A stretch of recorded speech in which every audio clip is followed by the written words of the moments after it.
लेकिन जो लेडीज है ना, लेडीज अब वो कह लो कि मेरे सर के बालों को आ रही हैं, जो कि मैं टॉलरेट नहीं करूँ। ठीक है, सबसे पहले हमारे घर पे एक लेडीज आई, डेली आती हैं।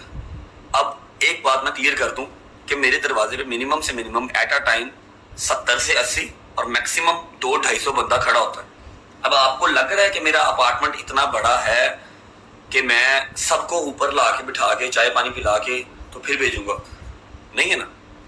जो कमरों का अपार्टमेंट है, 10 बड़े बैठ जाए तो सफोकेशन हो जाती है। ठीक है, उस टाइम पे हम लोग जा रहे थे मजलिस पे। ठीक है, क्या हुआ, वन फाइन डे हम जा रहे थे मजलिस पे, मजलिस से लेट हो रहे थे, नीचे उतरा, जो लोग खड़े थे, 30-35 लोग खड़े थे, उनसे मिला, तस्वीरें ली, अम्मा को गाड़ी में बैठाने लगा। तो एक लेडीज थी, मैं उनका नाम लेना पसंद नहीं करता, वो आई, आके उन्होंने कहा कि भाई मैंने ना आपका इंटरव्यू करना। अब आप मुझे बताओ, मैं कोई बंदरी या मैं क्या हूं? कोई मेरा कोई कह लो हिसाब किताब है या नहीं है, या क्या समझ दो कि मैं आया, इसको पकड़ो जहां मर्जी तो लो इसको, है ऐसे ही है।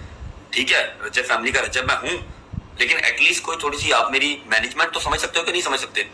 मैंने उनसे कहा, मैं कहा आपी इंटरव्यू तो नहीं हो सकता अभी फिलहाल, ऑन द स्पॉट खड़े खड़े इंटरव्यू लेना है कि आपने क्या मुझे कोई अल्लाह माफ करे धागा बांधना है?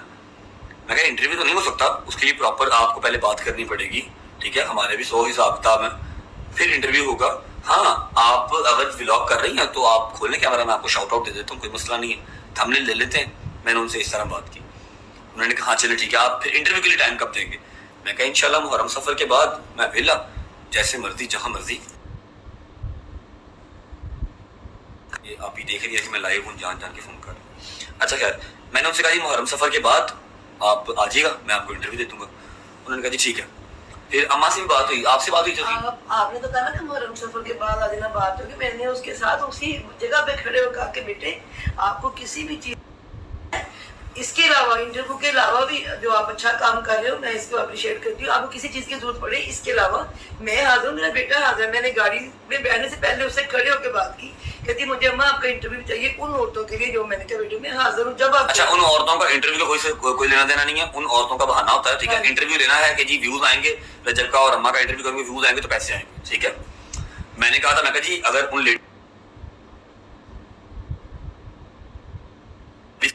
दूसरी बात ये कि अम्मा ने कहा मैं जल्दी करवा दूंगी, मैंने ये कहा कि मुहर्रम सफर के बाद करवा दूंगी। मैं तो मुहर्रम सफर की बात नहीं की, मेरे बेटे जब आपको उसके बाद उन्होंने अपना व्लॉग ऑन किया जी, मैंने उनको शाउट आउट दिया। उन्होंने कहा जी आप मुझे कैसे मिलेंगे दोबारा? मैंने कहा जी यहाँ मिलूंगा जैसे अभी मिला हूं, क्योंकि ये मेरा घर है। इस बात को भी उन्होंने डबल मीनिंग में ले लिया कि जी अमीर हो गए हैं तो इतना क्या जरूर आ गया। अच्छा, मैं क्या कहता कि जी मैं आपको किसी कैफे में डेट पे मिलूंगा, ऐसे कहना सी ना, जैसे अभी मिला हूं वैसे फिर मिलूंगा दोबारा। ये मेरा घर है, आपको मेरे घर का पता लग गया, मतलब आपको मेरा पता लग गया, सिंपल इज दैट। उन्होंने क्या किया, अपना व्लॉग कंप्लीट किया। अपना व्लॉग कंप्लीट करते हुए उन्होंने घर जाकर कहा कि जी वो लोग बड़े अच्छे से मिले हैं और रजब भाई ने कहा है मुहर्रम सफर के बाद वो मुझे टाइम देंगे। अब 2 से 3 हफ्ते गुजरते हैं, इस बात को उनको ख्याल आता है कि जी नहीं, मैं तो सही से फेमस नहीं हुई। उन्होंने 2-3 जगह पे इंटरव्यू दे दिए। अब वैसे ये इंटरव्यू लेने वाले जिनको पता है, अब ये सारे इंटरव्यू लेने वाले वो हैं जो पहले मुझे मैसेज कर चुके हैं, मैंने इनको टाइम नहीं दिया।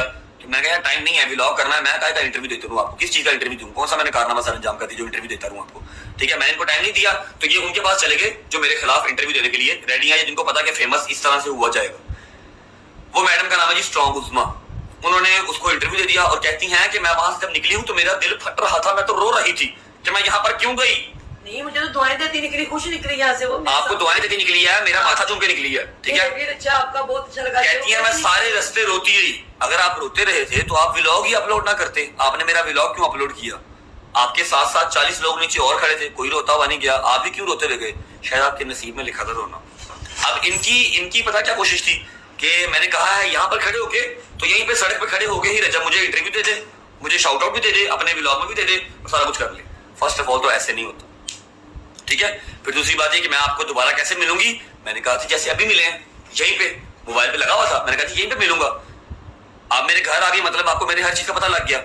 उस चीज को इतना नेगेटिव बनाया। फिर वो जो ये जो 2 नंबर से छोटे छोटे चैनल खोल के बैठे हुए रिपोर्टर, इन्होंने जाके सारे इंटरव्यू लिए, रज्जब भट्ट ने ये कर दिया, रज्जब भट्ट। एक बात खैर बियरेबल, मैंने उनको बॉदर नहीं किया। मैं उस टाइम पे इराक में था जब मेरे पे ये सारी एलिगेशंस लग रही थी, मैंने बॉदर ही नहीं किया।